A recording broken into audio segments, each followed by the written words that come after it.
Now, Kelly did something the other day that I think that one of the greatest things about this volunteer came over to see one of our ministers and asked her to go over and take some food. Those people loved on that woman. I mean, loved on her. She had a broken key in her tire. Oh. So she pulls up on the street and she said, I didn't know where you were sending me. I was a little unsure and so forth. And the pastor came out and collected the food. And I said, make sure you talk with her. She's a really good person to talk with. And then she realized that her tire was flat. And so she said, oh, I hope you don't mind. I'm going to have to park out here for a few hours while I call AAA. And she said, I saw the most remarkable thing ever, Kelly. She said, people came out of nowhere. Amen. A man that was homeless, living in the woods, came out. You had the pastor and her husband over here. You had a neighbor over here that said, hey, I got an air compressor. I'll help. 8 people came out and helped this woman repair her tire, and it was done in 20 or 30 minutes. And she said, do you know if I would have did that in my neighborhood, my neighbors would have never came out. She said, and I truly feel that you put me in that spot for the reason of why I needed to be there and to be around these people and see what a community actually does to work together. That's awesome. Yeah. She learned a big lesson. A big lesson. Sure. Yeah. A life lesson. Right. That's awesome. Tell me their conversation, and I think that that's the biggest thing about Otis that he taught all of us was when you can go and sit on somebody's porch and listening to the same women or men speak the same conversation day in and day out. Users that are on the street with drug addictions, they have the same conversations with the same people day in and day out. Otis has a gift. He goes in, he changes the conversation, he leaves, and all they can do is talk about the fact that there's a new conversation. That's right. That's awesome. A new conversation. A new conversation. It is. It's a conversation of hope because it's a conversation from despair to hope because you've done it. You've clearly done it. You've clearly been in a bad situation, which you've told us about, and then use that and use the things that you experienced to change the lives of others. That there's not just hope for them to be better, there's hope for them to do something with their lives to give back to others as well. And so that's the conversation. But you all are on a mission to acquire a new van? Yes. All right. I saw this, I read this, and then I heard you talking about it, so I know I'm supposed to mention it. All right? What's going on? You're transporting food how? Well, she's doing a lot more of the transporting because she makes the connections. She opened up opportunities. Yeah. So, this morning she had to decline bread because the pickup truck that we have doesn't have a covering.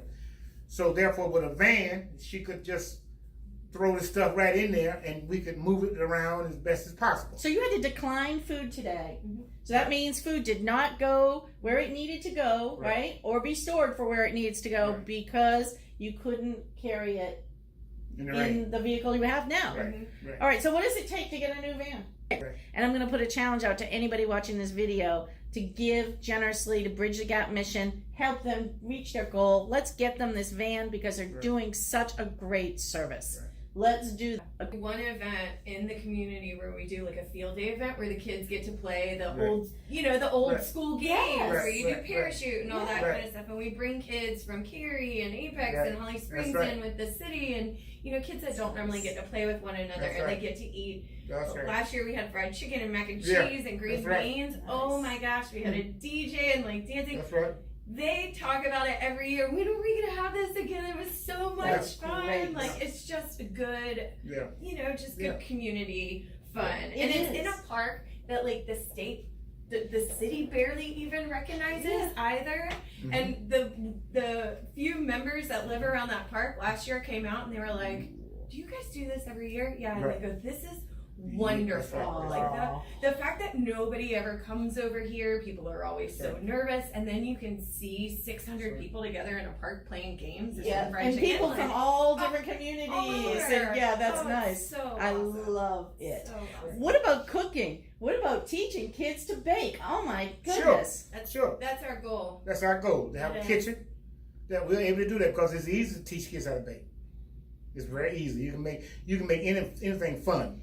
That's right. Anything, you can do it. And you know, I'm a firm believer, well, because of like, you know, just my industry and what I do, but I'm a firm believer that if you can teach people how to cook and teach people how to eat nutritionally and cook on a small budget, because I've Sure. done it. Do you know Sure. what I mean? I was a single mom, Sure. lived on, you know, Sure. next to nothing. But the reality is that we never went without a meal. We Sure. always had something to eat, right? Sure. I look back and I go, I don't even know how I did it, but I do know because I learned to cook early. I was blessed with that very early on in my life. And so I think that's a skill, that it's a life skill, Sure. that if you're not just stuck on going to Burger King and not there's anything wrong with Burger King or Chick-fil-A or whatever, it serves a purpose.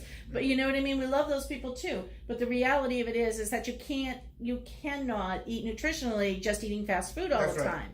That's right. And in a lot of our communities, that's all that's available. And I'm writing about that in this issue this month too. You know, even in the grocery stores, I don't know if you know this, but different districts sell different foods. And so we have a Job Start program where we work with women in incarceration with several other organizations together. That's right. And in that, one of the trainings that they do is they take them to grocery shop on their food stamps for a family of 10 to figure out how you would feed everybody for the course of the week and how you would do it as nutritionally as possible. Yeah. And what we found when we took them into the grocery stores closest to their home, like right up here, the Food Lion over here, they don't get the same food that we get. They don't get the options of having healthier foods. Wow. They have nothing but sugar, over processed, Wow. cheap, just Yeah. get you by type stuff, and that does nothing for a kid's brain. No. That helps nothing in the growth process. That's right. It does nothing for the parents. And This it is why just there's a lot it of makes another disconnect. generation That's of right. kids that 100%. don't understand Sure. nutritional Nutritional value, value. and they don't understand how to cook because everything comes from a can or a frozen That's right. box or Right. whatever. Yeah. So we went over on a Mother's Day. We did a Mother's Day brunch That's right. over here at Raleigh North up the Right. street,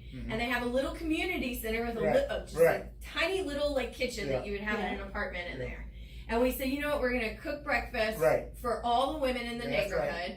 But we're going to bring in some of the boys of the neighborhood to come and serve these moms because it's Right. now time for these boys to give respect their to the mothers. That's women and the elders in the neighborhood. Right. So they came in, man, we cooked. We had to go to our own houses to. I mean, we had 300 pounds of bacon. You can't Yeah. cook that in No. a conventional oven and No. warm spot anyway. That's But right. we spent hours. We cooked with a few of the women that were who don't have kids in the neighborhood who Right. kind of play like that grandmother role to everybody. They Right. came in and helped us. And Okay. afterwards, we had all the boys serving all of Nice. the women, and they loved this. Yeah. Yeah. They took we taught them how to work at a station. We taught them the lingo. They thought it was the greatest thing in the world. Mr. Otis, you Right. baked? What do you mean you baked? What did you bake? What do you cook? You know, they thought it was so cool to see Yeah. a man Yeah. Yeah. who knows how to do these Yeah. things, Yeah.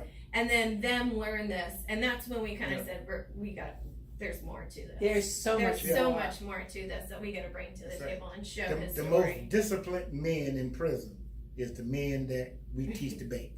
Yeah. I do see that there's lots of opportunity here, and I would love to be able to be a part of something going forward. Yeah. I don't know how that's Amen. going to work, but it will show itself, and whether it's, Amen. you know, getting That's some right. folks together That's to right. teach some cooking or do some things or whatever it needs to be. But That's I'm here to help. We're here to help. You've got my commitment on that.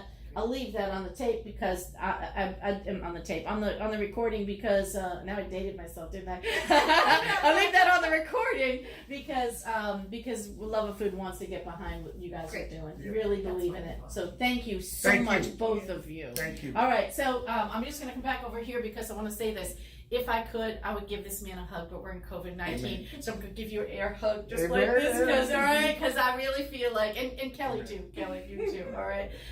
This has been an incredible time for us to be able to come and hear a story, and we really hope that you appreciate it. And don't forget, giving, putting your money behind somebody who's doing something, it really is going to just make a huge difference. So whatever you can give, let's get these people a van. I want them to be able to go get bread. All right, let's do it. Amen. Thank you. Thank you.